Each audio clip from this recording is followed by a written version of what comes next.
morning. Call the committee meeting to order. At the Small Business Committee, we make it our job to understand what's helping and hurting the small businesses that employ half of the American workforce. Today, we're interested in hearing more about the transition to EMV chip card technology because it impacts every person who holds a major credit card and the more than 20 million small businesses that accept them. So how is this transition going? At this time last year, one credit card provider had 55,000 merchants who could accept chip cards. Now that number has grown to nearly 400,000 merchants. So we are seeing some progress, but that is still a small percentage of the small businesses in this country. One of the justifications for this shift in technology is added security. The debate over how we secure the billions of dollars in electronic transactions that Americans complete every day is not static. It requires that we continue to innovate and continue to think strategically about how we protect ourselves. New technologies hold great promise, but there are no silver bullets. And that's why this committee supports innovation in the electronic payment space. And we hope that small businesses will look at new securities as opportunities for better customer service. We are in the midst of a private sector transition, not something mandated by Congress or by the administration, but something initiated by the free market. Any change is hard, but when it impacts millions of people, controversy is inevitable. That's probably the reason the Small Business Committee's hearings on the EMV transition are the first of their kind in this Congress, and why we've had tremendous pushback from all sides. To me, this only confirms that this is the right issue, the right time, and the right venue for a fair, open conversation. Let me be very clear here. We're here to examine an issue that impacts every American family with a credit card. We are not here to take sides. To better understand this transition, we need to speak to all those involved, bankers and merchants, and that's the conversation that we continue today. 2 weeks ago, we heard from the banks. Today, we're hearing from the merchants. So with that, I want to thank all the witnesses that we have gathered here today, and I might mention that I would ask unanimous consent to allow one additional witness to this morning's panel, and without objection, so ordered. And I would now like to yield to our ranking member this morning, Nydia Velazquez, for her opening statement. Thank you, Mr. Chairman. In the last 15 years, new technologies have revolutionized the payment system, allowing customers to easily purchase goods and services and small businesses to process transactions in a quick manner. During the same period, card payments rose from 23% to nearly 50%, while payment by cash and checks dropped from 70% to 35%. This has had a significant impact on how small businesses process payments. This trend, however, has not come without challenges. As we discussed during the first hearing on this issue 2 weeks ago, payment fraud has become a serious problem not just for banks, but also for companies of all sizes, including small businesses. Last year, it was reported that more than 60% of companies were the target of payment fraud. Globally, the United States has 25% of the world's credit card use, but 50% of the world's credit card fraud, costing more than $5 billion. Clearly, something needs to be done to address this issue. EMV cards are one answer. They offer a significantly higher level of data security than striped cards. Data on the chip is secured using both hardware and software security measures, so even if the card data is compromised, the chip itself will still be difficult to counterfeit. We know that EMV at its core is a technology that has shown great promise for reducing fraud. Much of the rest of the world, Europe, Canada, Latin America, and the Asian Pacific region are already in the process of transitioning to EMV-enabled cards. The U.S. is the last major country to implement what is now de facto global standard. We are concerned, however, that small businesses remain in the dark on this transition. Most will need to upgrade their payment systems, as only about 20% of payment terminals are currently equipped to accept chip cards, and most of these are at larger retailers. We also have heard much about the high cost of these new terminals, but I was glad to learn at the prior hearing that Square is able to provide an EMV device for as little as $49. This should bring EMV compliance within the reach of most retailers. Perhaps the biggest concern is the liability shift resulting from not installing the new EMV readers. Many small businesses are unaware of this new outcome, and that is a problem. Educational efforts must continue, and again, I am hopeful that more low-cost readers become readily available. However, it is also important to note that EMV is not a mandate, and businesses are not required to install the readers if they determine that their risk of fraud is low and the transition cost is too high for them to bear. 2 weeks ago, we heard from a panel of financial institutions about the rationale for this new technology and how it has the potential to reduce fraud. Today, we will hear about the experiences of those on the front lines, small businesses that will be using this new equipment in their stores. I have to say that this topic has brought back memories of the interchange fee debate, which this committee followed very closely. However, while both involve payment issues, my view is that they are very, very different.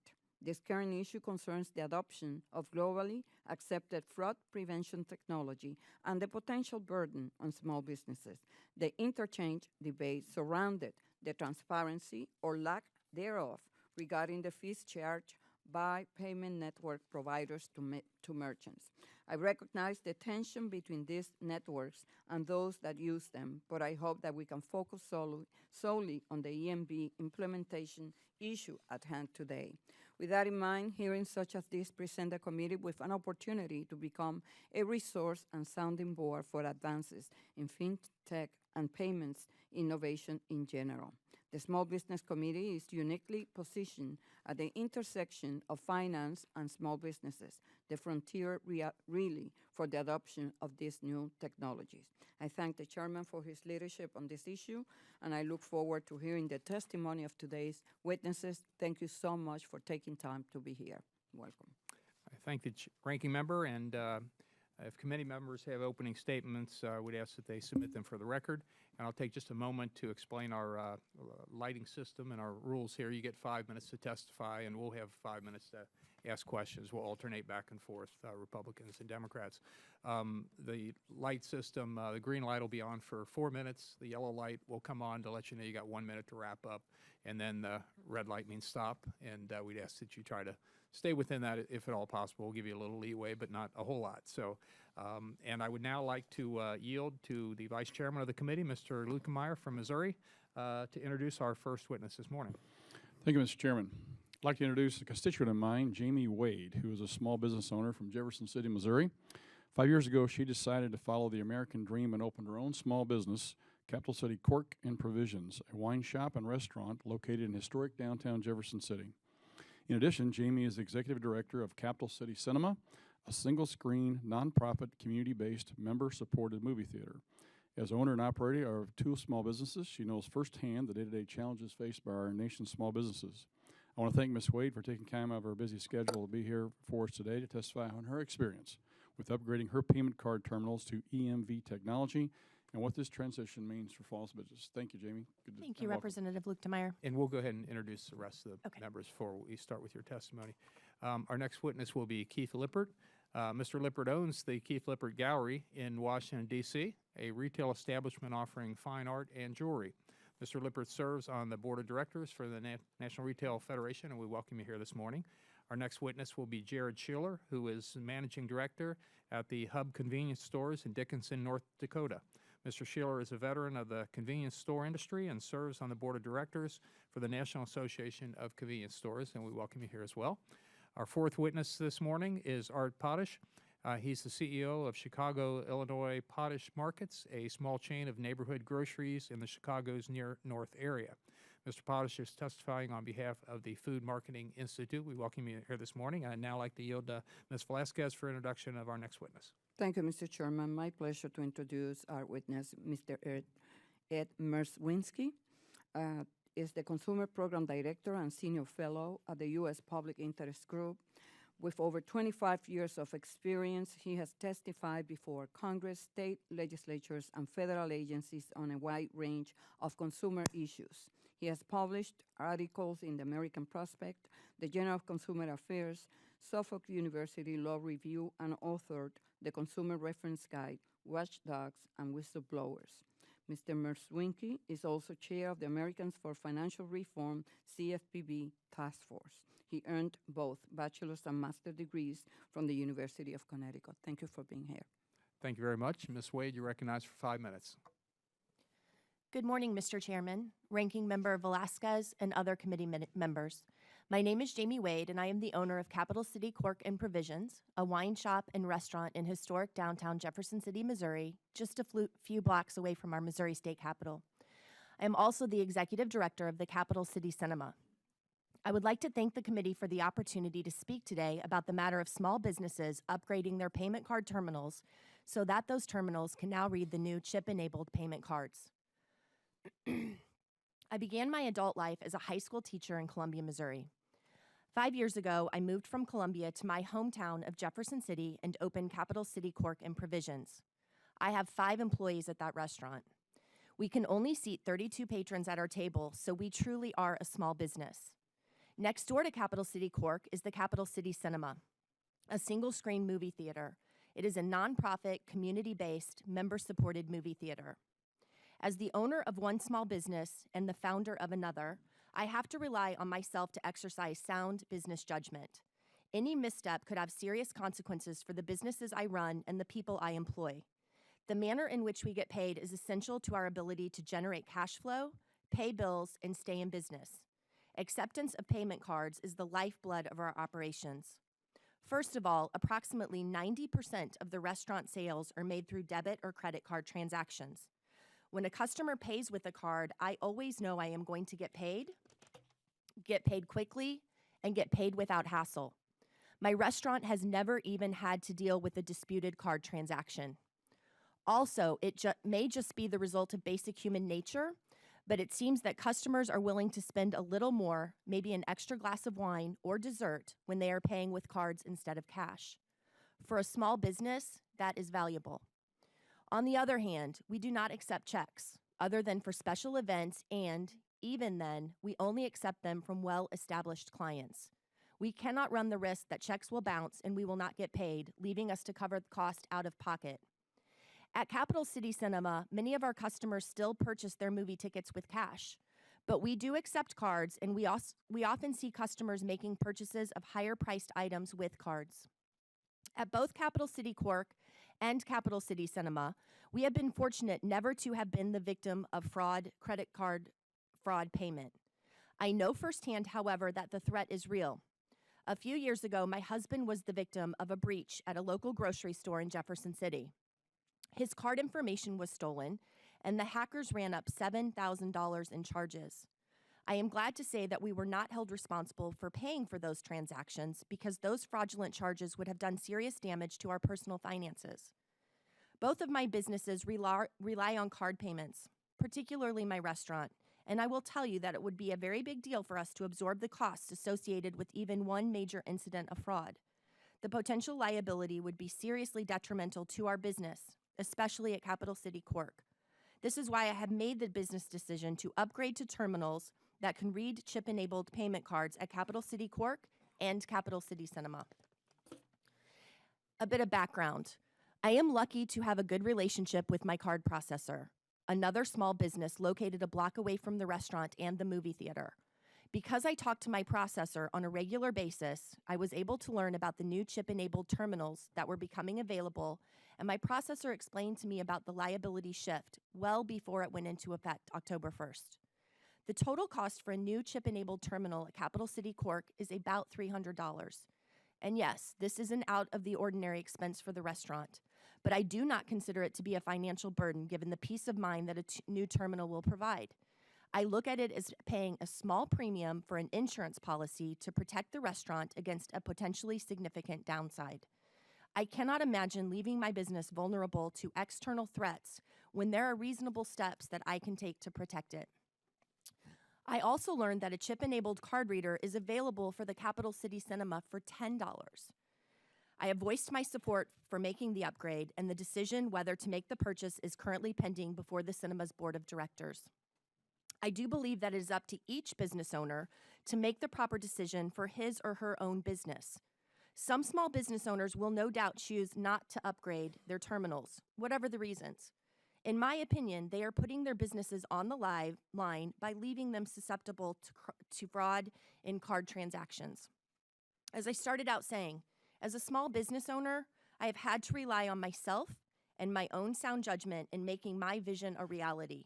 I will continue to do so as I look ahead, and upgrading to chip-enabled technology is the right decision to ensure my business is around long into the future for my family, my employees, and my customers. I appreciate the opportunity to share my experience with the committee today, and I welcome any questions that you may have for me. Thank you very much. Mr. Lippert, you recognize 5 minutes. Mr. Chairman and members of the committee, thank you for the opportunity to testify today. My name is Keith Lippert. I'm a shopkeeper with 1 full-time and 2 part-time employees. My gift store, the Keith Lippert Gallery, can be found here in Washington, D.C., and online at www.keithlippert.com. I love being a retailer, and I love serving my customers. When I opened my doors in 1994, I intended to be successful by selecting beautiful items to sell and by taking care of my customers. Back then, unique merchandise and quality customer service were enough to keep customers returning to my store. Manual sales slips were enough to conduct cash and credit transactions. Today, the small retail business model is being disrupted with challenges such as online competition, evolving technologies, and especially the struggle to keep up with the ever-changing compliance standards and ever higher credit card swipe fees. EMV was created by the largest card companies and is imposed on retailers. This October marked the deadline when card networks effectively shifted the bank's liability for fraud onto any retailer who couldn't accept a chip card. It is an arbitrary date, and the card brands dictated it without seriously considering its effect on millions of small businesses.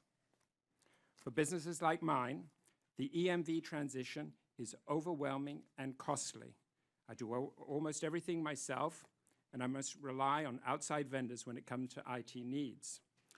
Selecting the right point of sale EMV compatible system can be very confusing for small merchants. There are countless of options, all with their own fine print regarding new additional fees and rules. Card fees are already amongst my highest budget item. How many more card costs can there be? Not only is the process extremely complex, but the costs can be very high. Despite claims to the contrary, the additional cost of fully incorporating EMV compliance into my POS terminal will exceed $1,000 to $2,000 once training, integration, and other expenses are included.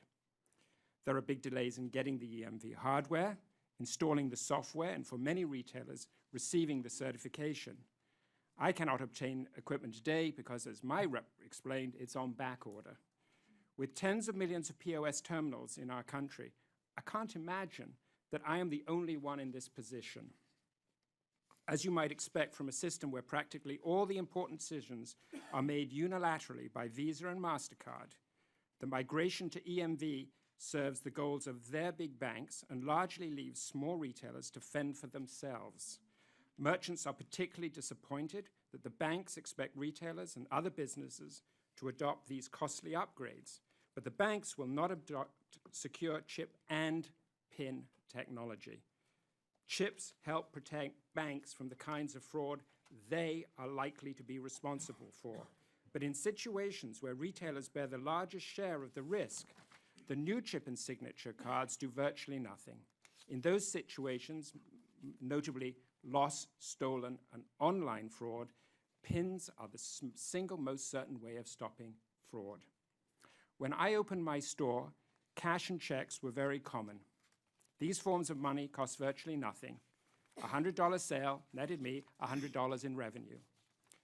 The card networks have spent untold millions of dollars to convince consumers to use cards instead of cash. Today, when a customer spends that $100 using a card, I get less than $97.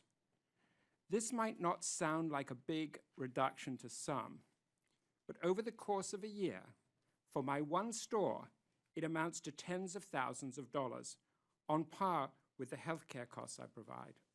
From my perspective, the whole approach to EMV is costly, incomplete, and further enhances the monopoly power of the card industry at my expense. Small retailers are entirely at the mercy and whims of the big banks here. We have no say, and we have no way to use the marketplace to make our objections heard and our concerns valued.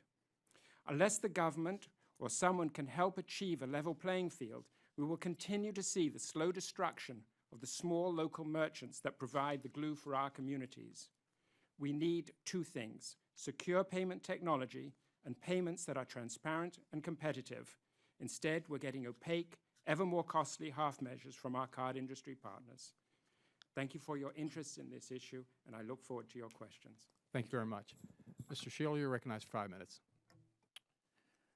Chairman Shabbat, Ranking Member Velasquez, and members of the committee, thank you for giving me the opportunity to testify this morning on the EMV transition. My name is Jared Sheeler, and I am Managing Director of the Hub Convenience Stores and a board member of the National Association of Convenience Stores.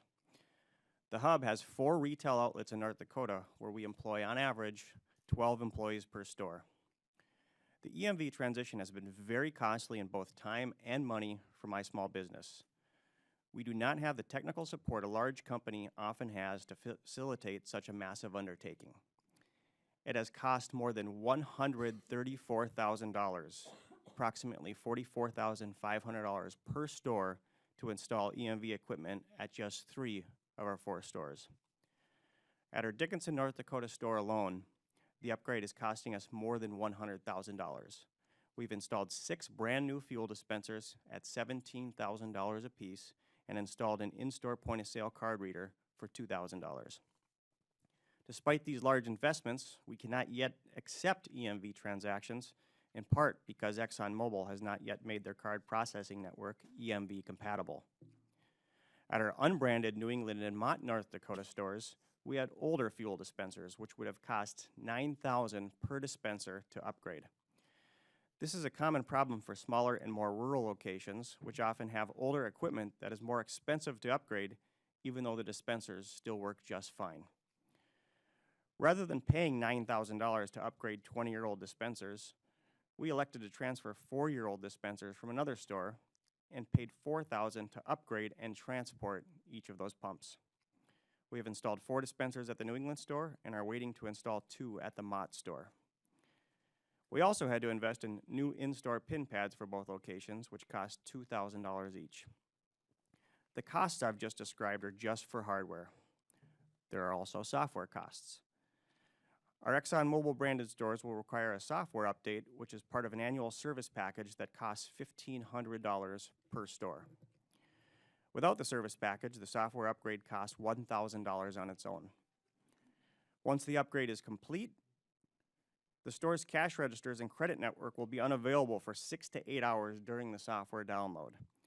We operate our stores 24 hours per day, so this downtime, which will happen during the daytime when tech support is available, will create inconvenience and costs. In fact, we estimate that it will cost more than $10,000 in lost sales and labor at each store during that time. Even after the EMV transition is complete at my stores, there will be significant ongoing expenses.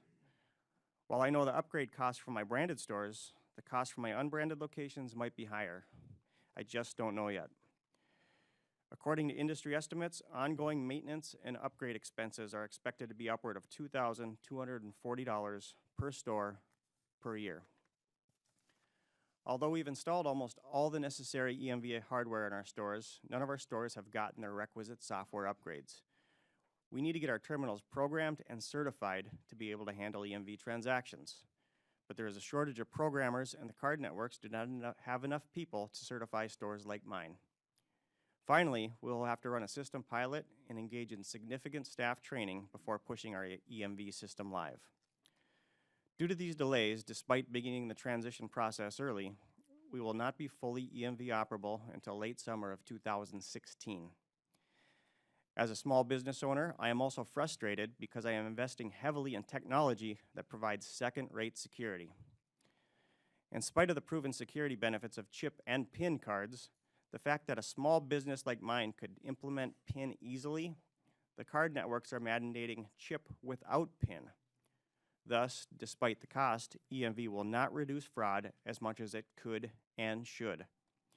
This is a serious problem because retailers already pay the price for the unsecure payment card system in the form of fraud chargebacks, high swipe fees, and more. PIN could reduce fraud costs, but the card companies aren't providing it on credit cards as they have elsewhere and won't let me require PIN on debit cards. The transition to EMV has been a costly and burdensome undertaking, and unfortunately, it does not appear that the card companies took small business concerns into consideration when they came up with their EMV transition plans. Thank you for your time, and I look forward to answering any questions you might have. Thank you very much. Mr. Potash, you're recognized for 5 minutes. Good morning, Chairman Shabbat, Ranking Member Velasquez, and members of the committee. My name is Art Potash, and I am the CEO of Potash Markets in Chicago, Illinois. My family has owned and operated grocery stores in the Chicago area for 65 years. We currently employ 140 people. I appreciate the opportunity to speak to you about steps my company has taken to migrate to EMV and the challenges that we have faced. EMV is currently not an express mandate on merchants. Instead, Visa, MasterCard, and other card brands announced that merchants who did not migrate to EMV by October 1st, 2015 would have additional fraud costs placed upon them. This is in addition to fraud costs we already pay in interchange fees and chargebacks. After studying if the added cost of fraudulent cards would outweigh the cost of upgrading, we decided, like the majority of the grocery industry, to migrate our stores to EMV. In making this decision, providing the most robust security for our customers' data was our central concern. As you can imagine, upgrading to EMV is not as easy as buying a $49.99 square reader. Our point-of-sale equipment is complex, providing for credit, debit, SNAP transactions, coupons, returns, along with a customer loyalty program, and ties into a network that requires substantial upgrades on both the front and back ends to be EMV and PCI compliant. Additionally, I rely on third-party vendors to actually perform these upgrades and interface with the other links in the chain. We rely on our merchant acquirer, in our case WorldPay, to make this happen for us. In May of 2015, we purchased and installed all new EMV point-of-sale devices in two of our 3 stores at a cost of $1,000 per lane. For the 2 stores, this meant $8,000 just to conduct EMV compliant payment transactions. This is a large investment, but we were willing to make it to protect our customer. While we now have EMV compliant readers in our stores, we are not yet EMV compliant and are facing a holiday season exposed to greater fraud liability as we wait for our merchant acquirer to complete our transition. Currently, our acquirer estimates that they will be ready to upgrade our back-end software by the end of November at best. Unlike the issuing banks, who were enticed to issue chip cards with the promise of seeing their fraud costs reduced, merchants were pushed into EMV under the threat of seeing costs increase. This is particularly difficult for us to accept since we already pay the highest interchange fees in the developed world. Visa, MasterCard, and other card brands have defended charging American merchants $71 billion a year in interchange fees as a way of offsetting the cost of fraud. In a market-based system, those fees should be reduced if fraud is reduced. Unfortunately, as we heard in the first hearing, Visa currently has no plans to pass any savings along to merchants. We hope that will change and that the Federal Reserve will see to it that it does. Retail food companies operate at razor-thin margins due to the competitive nature of the industry. Even when food retailers have realized savings due to technological advancements, the net profit for businesses in the industry has remained below 2%, as savings have been passed along to the customer. If retailers realize savings from reduced fraud, those savings will also be passed along to the customer. I would be remiss if I failed to address the issue of PIN authentication. Every point of sale device in our stores is PIN enabled. PIN is a proven safety measure that has been adopted globally, but not in the United States. Historically, the card companies have rolled out EMV as chip and PIN technology. So not only are they verifying a card is legitimate, they are also confirming that the person presenting the card is authorized to use it. Unfortunately, here in the United States, the card companies have rolled out an untested model they call chip and choice. It is up to the issuing banks to decide whether to issue PINs. Technology and industry are evolving and improvements are made every day. But here's what we know. PIN works today. It reduces fraud, period. In conclusion, Potash Markets has made significant investments of money and time to migrate to EMV. Unfortunately, we find ourselves waiting for our providers to get us across the finish line while we face a busy holiday season with the threat of higher fraud liability over our heads. I greatly appreciate the committee's interest in this very important issue and look forward to answering your questions. Thank you very much. Mr. Miroswinski, you're recognized for 5 minutes.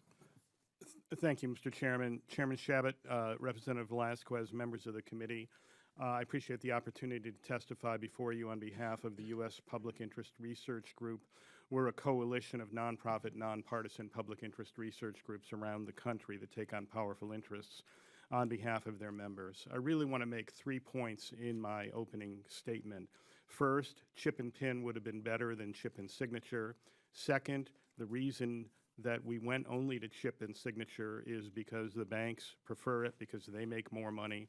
And third, a big issue before the Congress is data breach legislation. We urge the Congress not to pass any preemptive data breach legislation that takes away the right of the states to protect consumers from data breaches and other privacy and security risks. Chip and PIN is something that's been around in Europe for over 10 years, but the United States has only been using magnetic stripe technology, which is a 1970s technology, and only recently proposed to go, as the merchants have said, to chip and signature, which prevents a card from being cloned, which prevents information from being inserted into a merchant's computer, which can be used by a bad guy to commit existing account fraud, but it doesn't prevent the fraud of a card being stolen and being used by an imposter. If I have your wallet with your chip card in it, I can use your chip card without a PIN, and that is the problem that we are not solving today. Since I wrote my written testimony, by the way, I found out that PIN technology also benefits merchants in online transactions, yet only 1 in 5 banks accepts online PIN debit. I'm surprised that we think the fastest growing part of fraud is going to be online fraud with the transition to chip cards, EMV technology, but why won't the banks allow the merchants to use a proven technology, PIN transactions, to prevent growing online fraud? Well, the reason for it is quite simple. Visa and MasterCard act as a cartel. They control their payment platforms. They drive traffic to their signature-based payment platforms. That's what they want to do. The interchange fight is, I would respectively point out, related to this, because in the interchange fight, we also are fighting over whether merchants can give consumers signals or the right to choose a less expensive payment method. The fight is not over the cost of interchange, it's over whether there is competition for the Visa and MasterCard controlled networks. But the fact is they control those networks, they wanted to continue and extend their dominance of those networks. That's the reason we're only going to chip and signature, which only prevents part of the fraud problem. The the October 1 switch really doesn't affect consumers directly. It's a business-to-business issue. As the 3 merchant witnesses before me have pointed out, in fact, we already have a tremendous amount of ways that the banks can collect money from merchants, and I would encourage you to ask them questions about what is a chargeback, and do you have any control over a chargeback, and don't the interchange fees already include fraud costs? I want to point out that consumers are already well protected by law from most existing account fraud costs. If only your bank account number or your credit card number is stolen, you're protected for 60 days on a debit card from any risk, and you're protected on a credit card from any risk of $50 or more forever. That's why I only use credit cards. I never use debit cards. The problem with debit cards is that many consumers they get their money back from the bank, but they face the problem of cash flow, bounced checks, while they're waiting for the bank to conduct a reinvestigation. But as long as you haven't lost the card, when your liability goes up dramatically with a debit card, you're in good shape if you've only lost the number. In my remaining time, I'll just point out that there are many more fraud problems than existing account fraud. There's new account takeover identity theft. There's IRS tax refund fraud. There's theft of medical services fraud. And the OPM breach has demonstrated that another kind of harm that data breaches cause is reputational harm. The security clearance information that was lost by the OPM breach poses reputational risks. So I urge Congress, please don't pass almost any of the data breach laws before Congress that would narrowly protect consumers and broadly preempt the states from data security protections. Thank you very much. Thank you very much. Members now will have 5 minutes to ask questions, and I'll yield myself 5 minutes to do that. Ms. Wade, I'll start with you.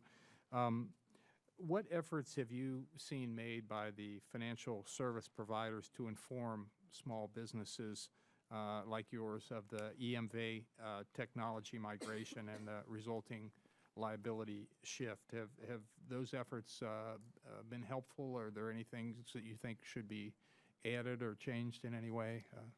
Sure. I have the luxury of seeing my card processor once a week. He has dinner with his wife in my restaurant every Tuesday night. So I have a really personal relationship with him. And so this is a conversation we started having this summer. I was aware that it was coming. I have total faith in him. And I know that when we go live, and we haven't, I have the chip reader. It goes live in a week with this particular company. I have faith that it will happen seamlessly and it will not interrupt my business. Okay, thank you very much. You're welcome. And the next one I'd like to address are the three middle witnesses there. One of the things we had heard at the last hearing is that some of the small businesses are waiting for the big stores to kind of lead the way to transition to chip cards. And some of those big box stores have done so, others haven't.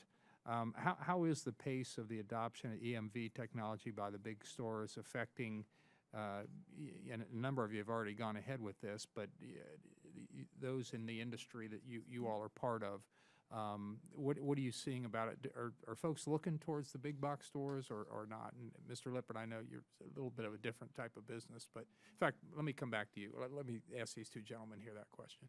Mr. Sheeler? Well, I can speak first simply because our stores technically involve what you considered big box and also independent stores because we are branded by ExxonMobil.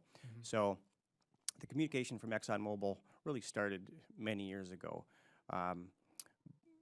But the fact that we have both branded and unbranded stores, that's kind of dictated that since we are required by ExxonMobil to be EMV compatible, we elected, both from a business decision and from a moral decision of protecting our customers, to be able to, that we wanted to convert all of our, even our unbranded stores as well at the same time or as close to the same time as possible. Okay, thank you. Before I get to Ms. Spouse, let me just ask you one follow-up question, Mr. Sheeler. Since you're branded by Exxon, you had mentioned the significant costs, and they certainly are. In this, or will they pay a portion or a significant amount of that cost, or how much of that would be on you versus the fairly large corporate entity that we're talking about here? Yeah, 100% of the costs of this upgrade are on us as the business, and none of it is supported by ExxonMobil. Okay. It's a bad deal. It is. Mr. Potash, if you want to go back to the big box question that I'd ask, how much reliance do you see amongst small business folks on kind of wait until those folks decide which way they're going to go on this? Is that having much of an impact? We weren't waiting for the big box stores at all. In fact, we were trying to keep up with the big box stores. We wanted to be at the same level they were for protection purposes. My concern is that the fraud activity will move from the big box stores to the smaller retailers, the weakest link. And so the liability looms even larger than it did before. We knew about this well in advance. We bought the card readers back in May. We wanted to be ahead of the curve, and the backup system with the rest of the links in the chain there, we're waiting on them still. Thank you. Mr. Lippert, at the hearing that we had a few weeks ago, when it was mainly the banks involved in it, they had argued that there was relatively low costs in a number of incidents, even down to $49. You've obviously indicated that the costs to you were, in your words, overwhelming and costly. What would be your recommendations? I mean, how do you think this ought to be handled differently?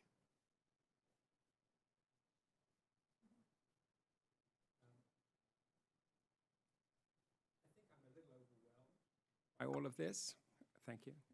In terms of what to recommend, my specialty is I'm a shopkeeper. I will tell you that when this came rolling in, I called my merchants, first the provider of the equipment, for what the recommendations were. They gave me a couple of options that made me a little anxious about what was going on.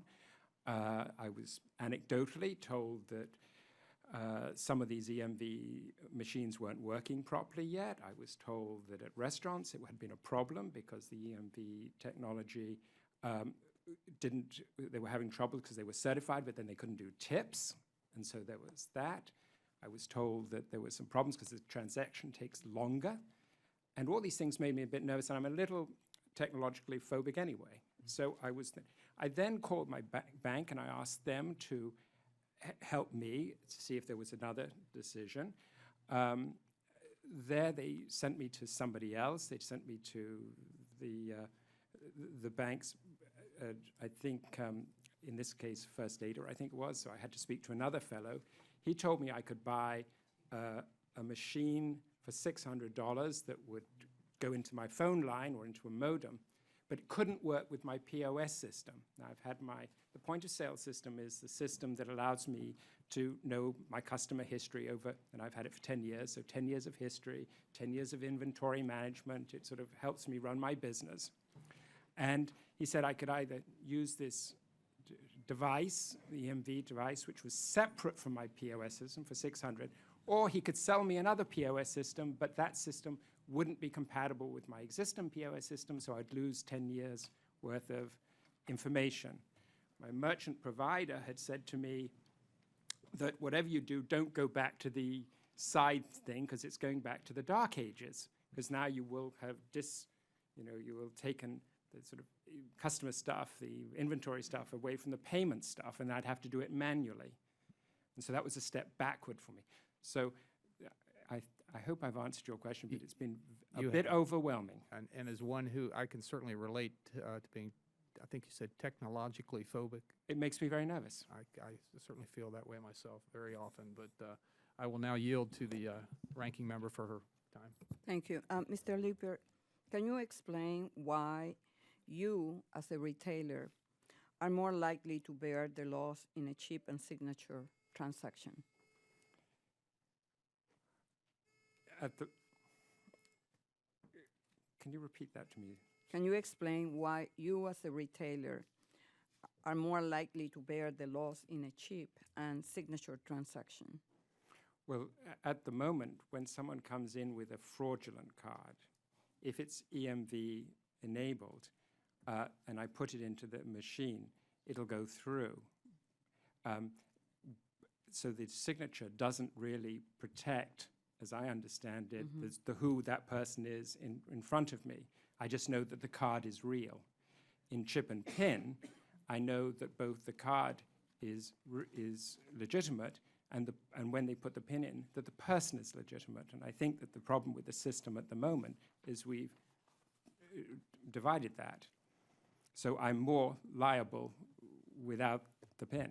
Is there a way to verify the signature, to better verify the signature?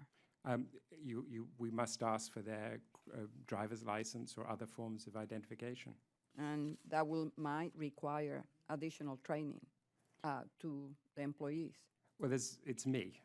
Yeah. It's me and one other person. So, What about a store that has more than one? it's Right. more than one, yes. Mr. Merswinski, you noted that Congress has occasionally examined legislative solutions to our nation's data breach problem. However, one criticism of such efforts is the cost on small businesses where fraud is unlikely to reach the magnitude of those breaches suffered by the big box stores. In your opinion, what should small businesses be doing to protect their customers' data? Well, I think all businesses have a responsibility under the Gramm-Leach-Bliley Act and other legislation and just good common sense to protect the information of their customers. And so I would use best available technology, industry standard practices is what I would do. But in the problem we face here today with this issue, the issue of chip and PIN versus chip and signature, to respond to the question you asked the previous witness, is really we went to something that was best for banks, not something that was best for everybody. So as Congress goes forward, I recommend try to come up with technologically neutral performance standards that push industry to do a better job without forcing anything on people. Yeah, we have heard in the previous hearings and anecdotal stories that U.S. consumers are the ones driving the use of signature instead of PIN as a matter of convenience. Would you expect any significant consumer pushback if more banks did require PINs? Not at all. And by the way, we know of at least two banks, Target's Bank and First Niagara Bank in upstate New York, that are requiring chip and PIN. And also the federal government in all its cards is requiring chip and PIN under an executive order by the president. I don't think consumers would push back if merchants were allowed to tell them more, to signal to them more that it costs them more to pay for fraud on a signature-based platform than on a PIN-based platform. Consumers would not push back. Any comments from the other witnesses? I can add to that, Ranking Member Velasquez. We deal with hundreds of card-based transactions per day in our industry, and I can say from experience that a PIN-based transaction takes no more time than a signature-based transaction. In fact, I would argue that it's actually a little bit quicker.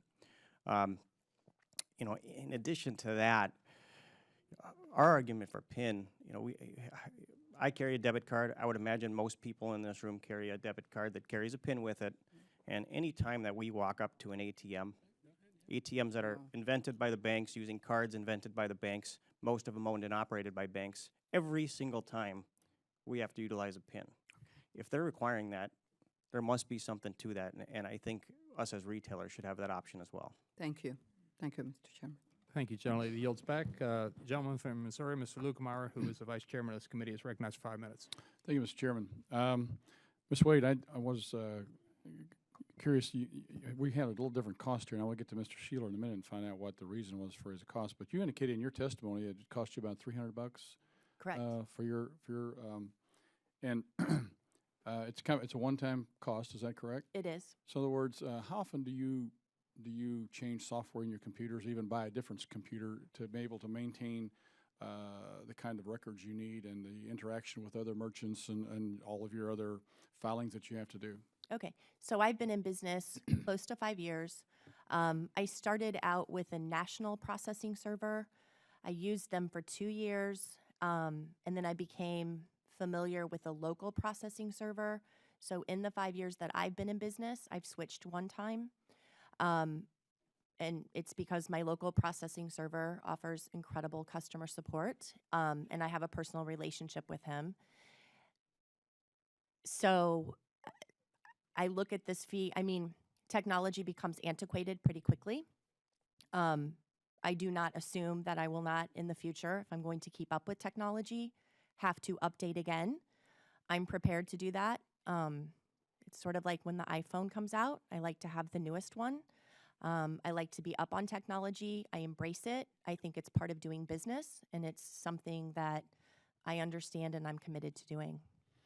You know, you made a comment a minute ago in your testimony, you don't take checks unless do it's not. from a very well-established customer. So in other words, you don't have a wall behind the cashier there with all your checks No. pasted on the wall there so people can see the folks who are kind of the stinkers in your community that Right. you got to be careful of. No, I do not have the wallpaper check wall behind my cash register. So That's a little antiquated too, The so- convenience and safety of the cards make it something you're willing to pay the cost for the convenience and safety. And I am. I look at it as an insurance policy for my business, and I look at it one for my customers. I live in a community where most of my customers are a little older, and I think that they also value that. And to me, you know, it's interesting. You know, if we knew that there were, if you knew in the neighborhood, for instance, that there were a lot of burglaries going on, you'd be willing to spend some money probably to put a burglar system in to keep your business safe, wouldn't you? Absolutely. This is kind of, I would think, be equated to that. It's a way to keep your money safe, your transactions safe, and minimize the fraud that can happen. I really believe it's the cost of doing business, and I'm a very tiny business, probably the smallest one of everyone up here on this panel, and I choose that. And it's just, for me, it is the cost of doing business, and I look at it as another insurance policy, and I'm so insured. I'm probably over-insured, but that's peace of mind for me, and I think that that's important for my customers.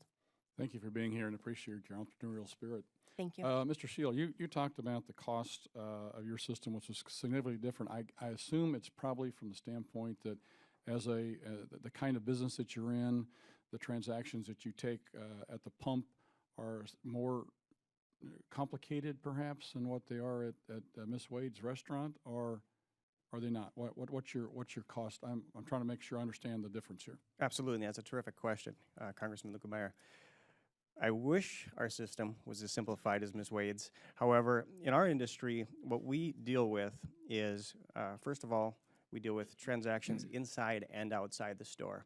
At our largest location, we have 21 different fueling stations, all which have their own independent card reader, which is a piece of hardware in and of themselves. So And what does that card reader, excuse me, what does that card reader cost for each one of those different Each individual reader is about $1,500 each, or $3,000, I'm sorry, per dispenser, because they include both sides of the dispenser. So about $3,000. Why is it so much more expensive for that? Just the type of transaction that you're involved in? Certainly. The network that we're on, it's a fully integrated network that connects our fuel dispensers, our cash registers and point of sale system, our back office system, our scanners, and of course our in-store card readers. So the IT that goes along with that, and we're talking hardware and installation, is pretty extensive. Okay. One of the things that all three of you gentlemen have talked about is that you prefer to see the PIN incorporated into this as well. Is the equipment that you're installing, is it going to be able to read the PIN as well right now? I can speak for myself and my industry. I know that every card reader in my businesses have the ability, and always have had the ability, to accept PIN. I can tell you just from the testimony we had the other day, you know, the card companies are in the process of, this is a step-by-step process. Over the next 10 to 15 years, we're going to go from this to PINs to some sort of biometric type of thing where you put your thumbprint on it, or eye scan or whatever. I mean, they're going even further here. So, I mean, this is going to continue to evolve to where it gets more and more safe all the time. But I see my time's run out. But again, thank you for your comments. Gentleman yields back. Would the gentlelady from California yield for a moment to ask a quick question? Yes. I thank gentlelady for yielding. Mr. Shield, in the gas distribution business, your industry gets an additional 2 years, I believe, to implement all this. Is that correct? The additional time involves pay at the pump. So there is some additional time that we get to get that converted, whereas our in-store is in line with everybody else. Okay. Thank you very much. Gentlelady from California, Ms. Hahn, is recognized for 5 minutes. Thank you for yielding. You're the chairman. What am I going to do? Of course, I'm going to yield to you. I may be new around here, but I know the rules. Thank you, Mr. Chairman, Ranking Member, for holding this hearing. As you've heard, we had another hearing a couple weeks ago and sort of heard a different story. We heard from the banks. We heard from Visa, who sort of painted a little bit of different picture about what this process actually what involved, particularly when it came to small businesses. So it's great that we're hearing from the small businesses this morning. I conducted an informal survey with the small businesses in my community and just sort of asked them, did they understand when October 1st came that really was a pretty significant date in terms of the liability for fraud being 100% shifted to small businesses, and if they did not have this chip technology. So I found the majority of them really didn't understand that October 1st date. And in fact, I then held a small business seminar with Hispanic business owners who I found that level of knowledge was even lower in terms of their understanding. And many of them didn't have, English was not their first language. And so I didn't really think these banks did a good job. I mean, I think Visa told us they did a 20-city tour to roll out this new technology, which I thought was a little limited considering how big this country is, that they only did it in 20 cities. So I was going to ask Mr. Lippert, did you, and maybe if any of the other of you want to answer, except for Ms. Wade, who has dinner every week with her bank. It's sort of an unfair advantage.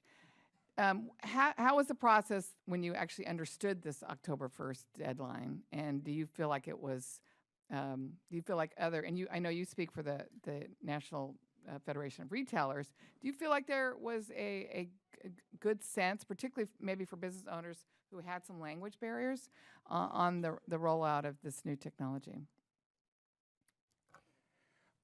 My experience was that from my involvement with my trade association, I was aware. And that did give me a leg up in starting the process of asking the questions of both my equipment supplier and then my bank. The responses I got from both really made me more nervous about the whole business, which sort of slightly froze me and to put off this. In my store, I care very much about fraud and about my customers. I'm a small store, and I know my customers. So I think that I am going to go the route of EMV and put in all the things that are necessary. But I'd like to feel that what I'm doing is really going to help. And part of the problem is, as I experience it in the shop, someone coming in with a fraudulent card it's still going to pass through the system anyway. It's not actually going to, I'm not going to be able to prevent that aspect of it if they got a proper EMV and I got the machine that puts in, it goes through. If it's fraudulent, it's not going to make a difference. It's going to go through. So I want to make sure that I do the right thing for my customers, try to do the right thing for myself, and try and sort out, what's the right technology. And there's so many different technologies coming at me at the moment. Right. Well, thank you. I know I only have 50 seconds left, but I'm going to move to Mr. Merswinski.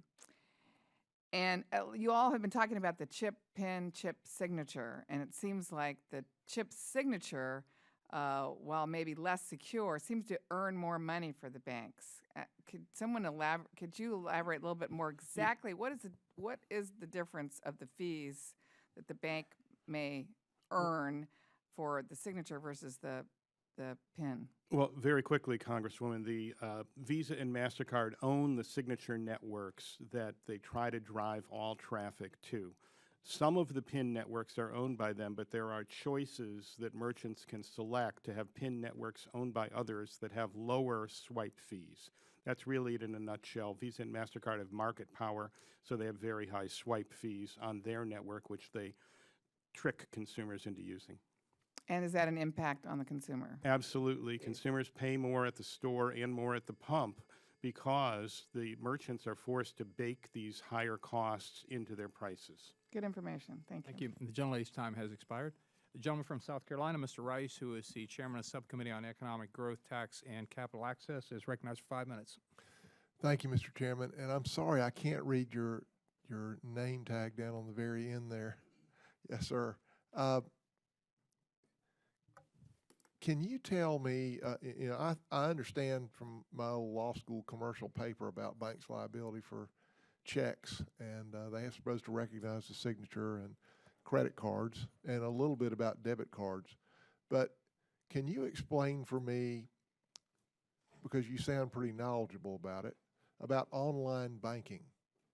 Let's take it beyond the scope of this hearing a little bit. If you do online banking, and you get on and you transfer money around, where's the liability lie there? Congressman, in the interest of full disclosure, I'm not a lawyer, although I do play one on television, but I have been working in this field for quite some time. Most transactions that are electronic are covered under the Electronic Fund Transfer Act, so your direct deposit of your paycheck and your use of debit cards and ATM cards is covered by that law. That law has a completely different fraud and liability standard than the Truth in Lending Act, which covers credit cards. But when you're talking about online banking, you may also be getting into Uniform Commercial Code and other issues. But I think the big issue here today, the big question here today is, in addition to the laws, you have the Visa and MasterCard rules.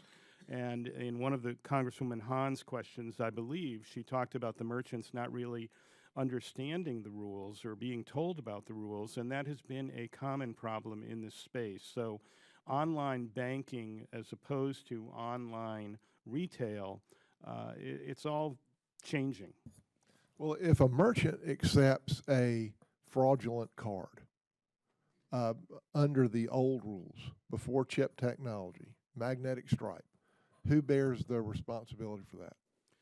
Well, it depends on whether the merchant was in compliance with what are known as the PCI standards, payment card industry standards. Assuming that they were. Did the merchant check on the back of, if it's an online merchant, for example, did the merchant comply with the requirement that they check the 3-digit code on the back of the card, which is something that is typically not transferred when only the front of a card or card information is swiped. If it's a gas station, did the merchant do things like ask you for your zip code or some of the other requirements? So it all depends on the rules and whether the rules were filed. Some of the merchant witnesses may have more to add on it. But if they did comply with those rules, who bears the responsibility? Well, generally, that's something that I can't answer because I'm neither a merchant or a bank, but I can tell you that the merchants and the banks have argued about this in court. They've argued about this in Congress. And the banks have this tremendous hammer, Congressman, what's called the chargeback. They don't get paid for their electronic transactions until the bank decides to pay them. They can keep the money through the chargeback process, or they can even take it back later. I thought under the law that assuming that the merchants undertook their due diligence, that the credit card issuer was ultimately responsible. But if you're a small 7-Eleven or a small convenience store and the bank takes your money and says it's your fault. You're saying that may not be practical. It's not practical. Even though it's the law. That's my understanding of the way it works. Anybody up there want to add anything to that?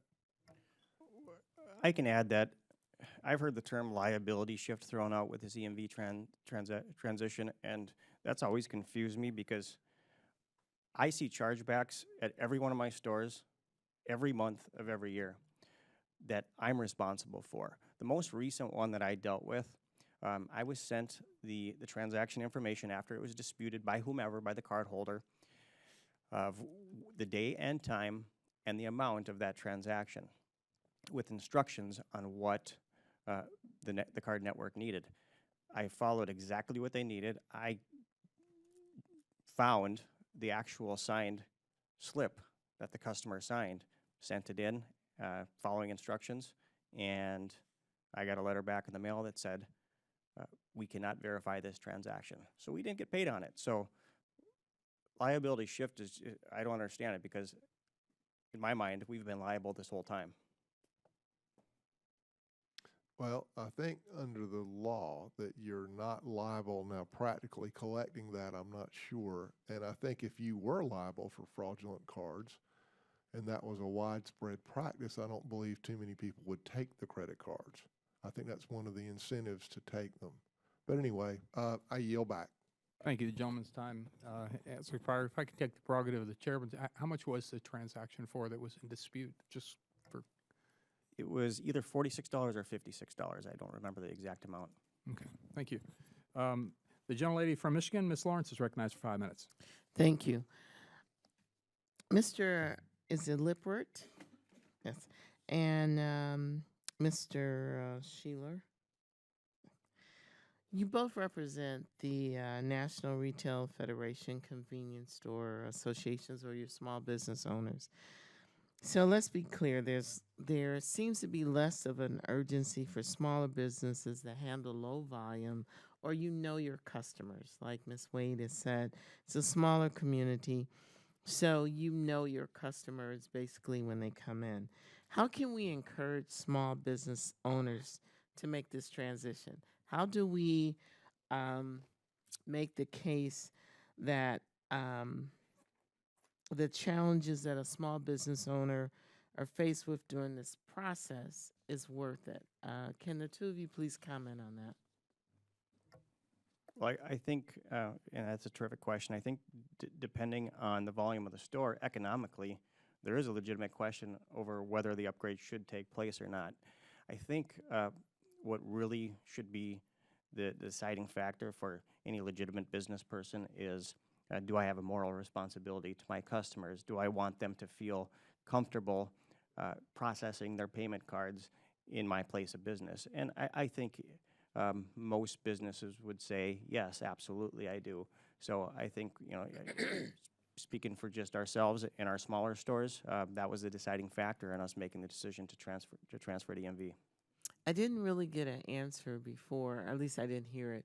What is the cost that you would say, if you average it out, for small businesses to be able to have the equipment and to transfer to this new technology? Okay. And again, it's going to be different for my industry as opposed to others. The industry average in the convenience store industry is about $26,000 per store because there's so many different moving parts involved. As I said in my testimony, it was about $44,000 per store because there were some other considerations involved as well. Mm-hmm. So the bottom line is the numbers are pretty significant. Okay, Mr. Sheeler. That's Mr. Lippert. I think for small stores like myself, I think if we could be provided secure payment technology and payments that are transparent and competitive, this would be really helpful. And the cost is worth it. Absolutely. We want to protect our customers. We care about our customers. When I started my testimony, I'm a shopkeeper because I love my stuff and I love my customers. I want to do the best for them and give them the best service and experience. One thing I'd just like to add is that in terms of this cost, I was given an option of doing an EMV reader. So that's the actual little boxy thing that plugs into a modem or into a phone line that can take a payment. That I was quoted $600 for. The problem for small businesses, shops that have stuff, shops where there's inventory, shops where there are customers that are repeating and coming in order to just stay current, we have to have a point of sale system. And the point of sale system is the thing that sort of links my stuff to my customers so that I can look back and see who bought what, did what, and all the rest of it. And it's connected also to the sort of payment. Once you get into that, it becomes very expensive. And this is the problem, and this is what's causing me such reluctance. Yes, I could go and buy the box, but as my equipment provider said to me, don't do that, Keith, that's going back to the Dark Ages. So that's my dilemma. Yes, I can buy the box for $600 and satisfy a minimum requirement, but it doesn't help me try and keep my business current and competitive with all the other stuff that's going on in our industry. Thank you for that. Just briefly, Mr. Mrzazinski, your testimony highlighted that the Federal Trade Commission noted that the EMV rollout and the October 1st deadline is being taken advantage of by scan artists. Can you elaborate on that? Well, certainly, Congresswoman, the scam artists come out every time there's a new way that they can hook a old scam up to it. And in this case, consumers are getting letters that claim to be from their bank that are trying to obtain information. They say, you haven't got your chip card yet, you're in trouble. We are going to send it to you, but first you need to verify your current account number. They trick you, social engineering, into giving them information that allows them to rip you off. I would point out that I think, I'm speculating here, that I'm sure there are also similar scams directed at the merchants, trying to get them to buy weak technology or overpriced technology that will not work.